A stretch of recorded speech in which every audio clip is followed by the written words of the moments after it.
On a rainy afternoon in Chicago, 19-year-old Ethan ducked into a small thrift store, looking for a cheap winter jacket. He found a worn, olive-green coat, faded, but warm, and bought it for $5. Back home, as he checked the pockets, his fingers touched something crumpled deep inside. He pulled out a yellowed envelope, sealed but fragile with age. On the front, in neat handwriting. "To my dearest Anna."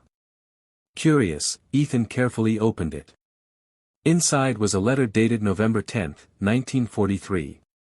It was from a soldier named Thomas, heading off to fight in World War II. "My darling Anna, if you're reading this, know that I love you more than life itself. I promise I'll come home to you. Until then, keep the garden blooming for me." The letter ended with, "Forever yours, Thomas." Ethan felt a strange pull. This letter had never been delivered. Who was Anna? What happened to Thomas? Did he ever make it back? For days, Ethan searched. He combed through old military records, scoured online archives, and even posted in local history groups. Weeks later, a reply came from a woman named Claire, Anna's granddaughter. She said her grandmother had passed away 10 years ago, still wondering why Thomas never came back. Claire invited Ethan over. He brought the letter, now preserved in a plastic sleeve. When she read it, tears streamed down her face.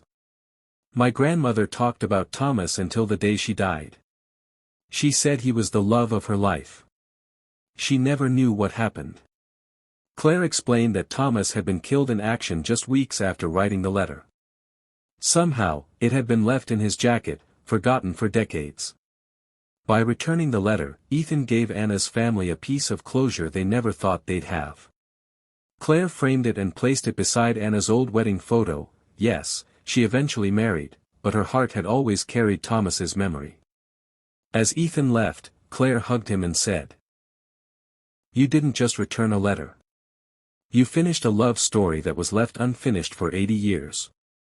That night, Ethan looked at his own jacket hanging by the door. He realized, sometimes the smallest things we do can heal wounds we never knew existed.